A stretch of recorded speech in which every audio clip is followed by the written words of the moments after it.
Ladies and gentlemen, welcome into a brand new episode of my 2022 college football initial rankings, and my number 6 team is the Notre Dame Fighting Irish. Like always, we will go over their entire schedule, talk about their toughest game, their current quarterback situation, a few breakout players that I like, what is their biggest question for the 2022 season, and then I'll give one bold prediction on this Notre Dame football team. Initial takeaways looking at this schedule. Yikes. Notre Dame did the cardinal sin any independent team cannot do, and that is overscheduling. They scheduled one too many extremely tough opponents, and what I think happened here, obviously they had they couldn't predict that Lincoln Riley was going to go to USC. Clemson is an ACC team. They always face a lot of teams from the ACC. And then Ohio State was supposed to be kind of like their big home and home. But that is 3 rough opponents. And you've also got BYU at North Carolina. I mean, those are manageable. We're going to go through the entire schedule. And just when it comes down to just one quick thing, NBC's TV deal with Notre Dame. A lot of people don't know this. NBC has the rights to broadcast every Notre Dame home football game. So every game Notre Dame plays in South Bend will be on NBC. That's the deal that they have signed with them. The away games will very likely go to either an ESPN network or maybe Fox will get one of them. I think Fox normally gets one. All the other away Notre Dame games go to ESPN networks. So week 1, the opening Saturday, they are on the road at Ohio State, and it is a primetime start. There were a lot of Notre Dame fans that thought maybe we get lucky, maybe this is big noon, take the crowd out of there, play them at 12 o'clock. It didn't happen. It's primetime. Ohio State is 14.5-point favorites. Notre Dame going into Columbus week 1, breaking in a new quarterback. It's a real first-year head coach. It's a really tough situation they have there. I do not see Notre Dame beating Ohio State at all. And I think Ohio State's the best team in college football, so it's a very, very tough game on the road week 1. The schedule gets a little bit easier. They've got 2 home games versus Marshall and versus California. It's always interesting to see these independents play different teams. Like week 1, you're facing a Big Ten team. Week 3, you're facing a Pac-12 team. Week 4, you're facing an ACC. It's cool. It is cool. So those 2 games, Marshall and California, 2:30 start times on NBC. That's kind of what they've been doing with NBC, taking the 2:30 window instead of doing the normal 3:30 games. Both of those games should be wins. Neither of those 2 teams are very good. At North Carolina could be interesting. North Carolina does lose Sam Howell, but Mac Brown has recruited extremely well recently. That is a road game. I'm guessing it'll be ABC. Not sure on the time. Would they make that a 7:30 game for North Carolina? It depends how good North Carolina starts out their season. Versus BYU, so that's a primetime NBC 7:30. They get back-to-back home night games, so that's good for their recruiting when it comes to visits. BYU and Stanford. BYU is a very good independent team. They should win at home, but BYU is no pushover. Stanford should be a little bit easier. Stanford, probably a 4 or 5 win team. UNLV, 2:30 game on NBC, also a home game. A little bit more manageable part of the schedule. Should be an easy win versus UNLV. And then at Syracuse, at the Carrier Dome, probably an ESPN network game, considering it's an ACC team. That will very likely be, I would say, a noon start time on Saturday. So that's a very manageable part of the schedule, UNLV or Stanford, UNLV, Syracuse. Then they get Clemson at home, 7:30 primetime. So that's 3 7:30 home primetime games. That's pretty good. But Clemson, very tough game. We'll see how good Clemson ends up being. It's going to come down to the quarterback play. But at that point in the regular season, they should be a force, especially on defense. versus Navy. That is a neutral site noon game. I don't know where that game is being played at, but Navy is not very good. It might be in Baltimore. Normally they have it at like the Ravens Stadium, so maybe that's where it is, but that game will probably be on, I'd say, ESPN, noon game. Then they get Boston College at home, 2:30 on NBC. That's part of their ACC package.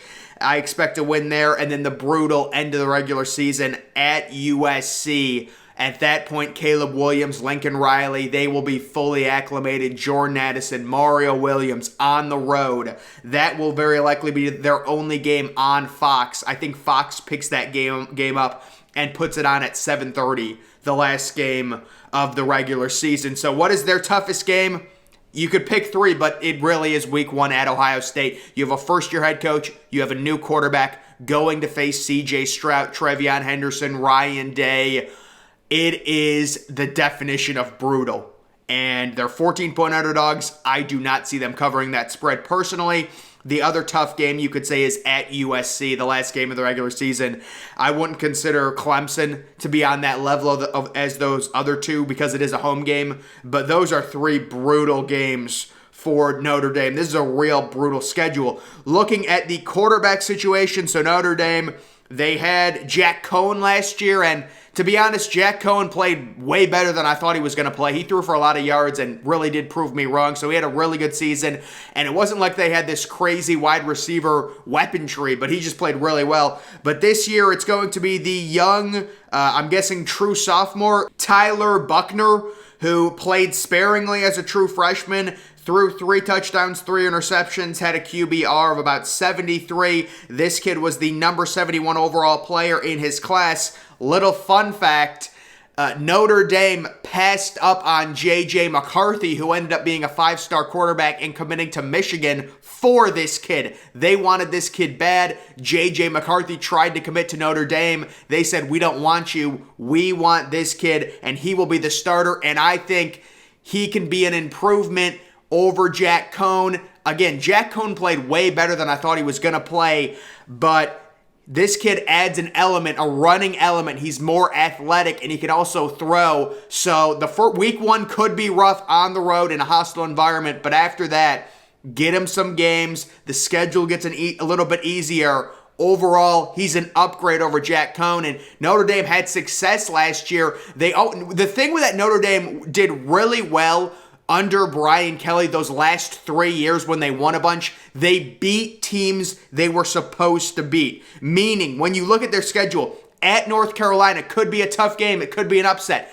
The past 3 years, those are games they've been winning. They've been winning those type of games. Every game they're supposed to win, they've won. So you'd think that on this schedule, you'd say there's probably only 3 games where they're going to be underdogs or close to it. I mean, Clemson at home, they could be a toss-up. At USC, they're probably underdogs. At Ohio State, they're definitely underdogs. We already know that. But the thing that Notre Dame does, why I have them ranked number 6, even with a new quarterback, they win the games they're supposed to win. Will that be any different under Marcus Freeman? I don't think so. I think Marcus Freeman is a better coach than Brian Kelly.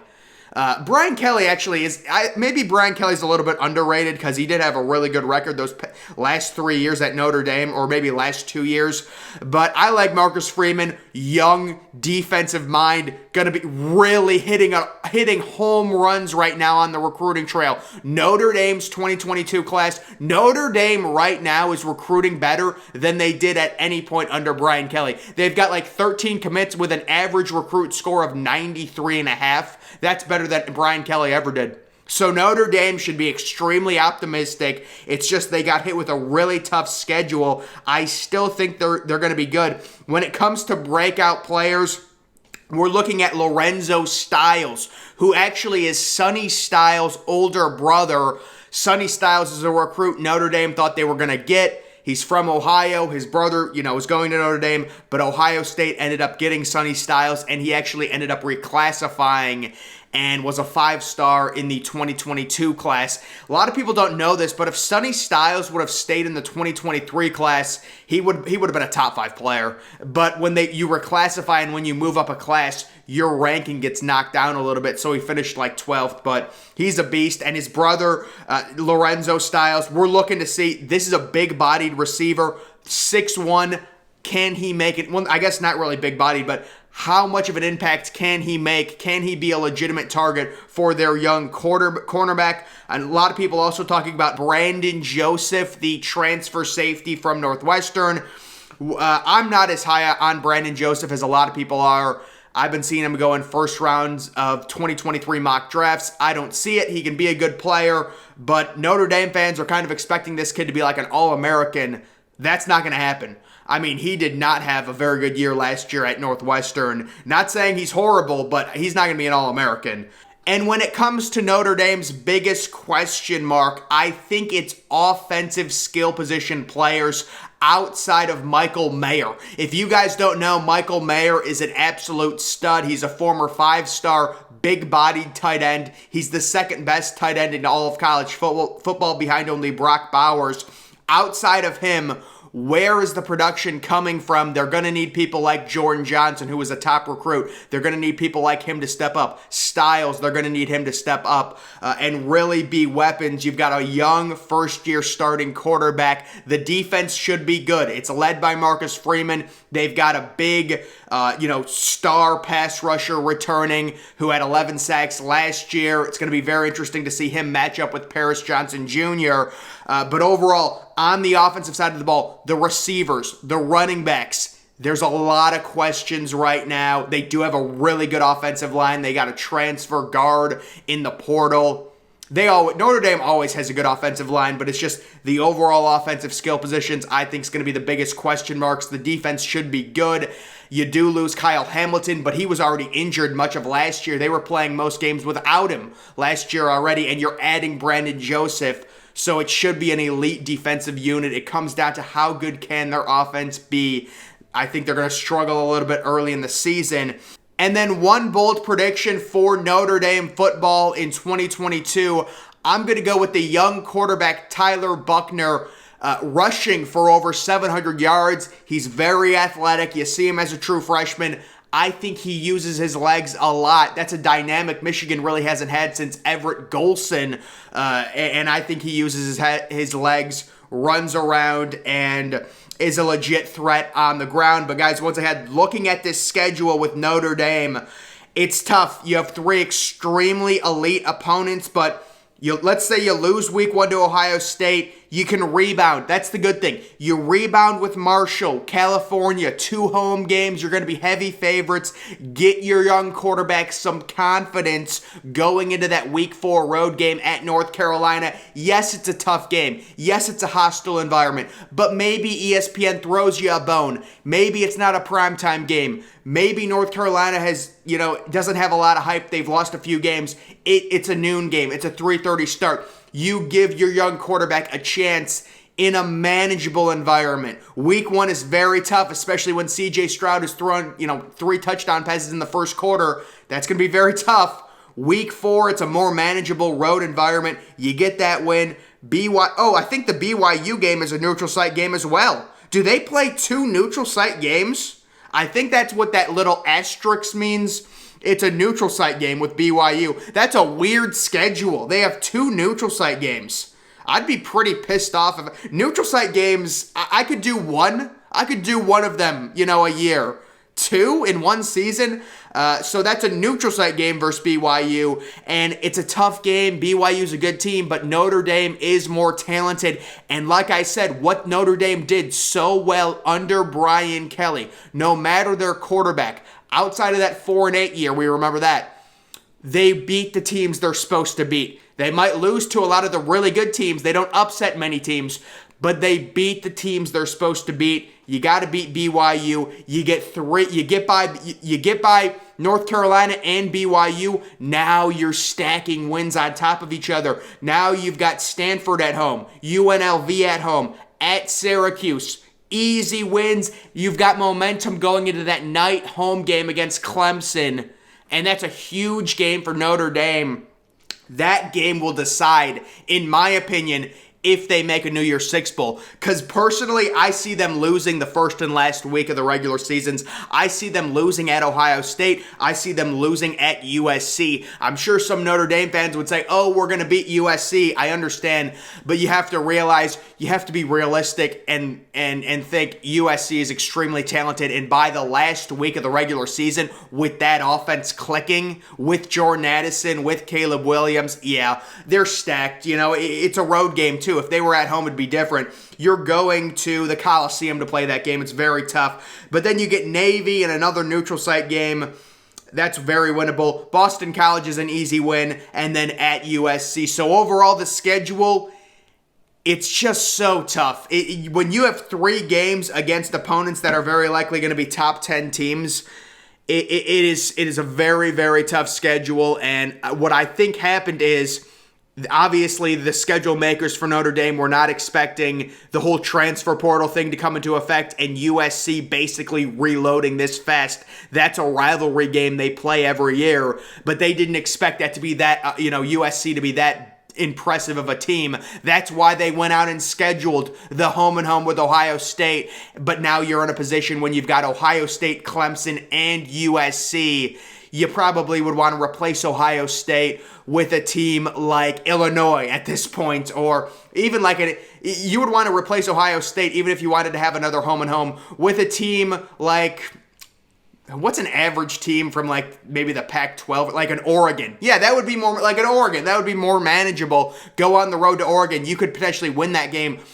I just don't see any point I just don't see any way they beat Ohio State week 1, which is tough for any team to go in an 0-1 hole like that, because Ohio State is just absurd this coming season. Maybe somehow they can pull it out with a first-year coach, but Notre Dame, I've got a lot of respect for them. That's why they're my number 6 overall team. Really elite defense. The offense, a little bit of a question mark, but overall a more talented quarterback. I think a little bit higher upside for Notre Dame in 2022. I could easily see them make a New Year's Six Bowl. And for Notre Dame fans, the more important point, you are recruiting better right now under a first-year head coach than you did at any point under Brian Kelly. Guys, I'm a recruiting expert. Trust me, when you have 13 commits with an average score of 93 and a half, Brian Kelly was never at that level. I'm telling you guys. This is impressive what Marcus Freeman is doing. I would be very optimistic if I was a Notre Dame fan. He's going to bring better skill position talent, better defensive talent into this Notre Dame football program, and it's going to be fun to watch. But guys, that's going to do it for this video. Make sure you're following me on Twitter. Link to that's always in the description. I'm, of course, the Depressed Ginger. Thank you for watching.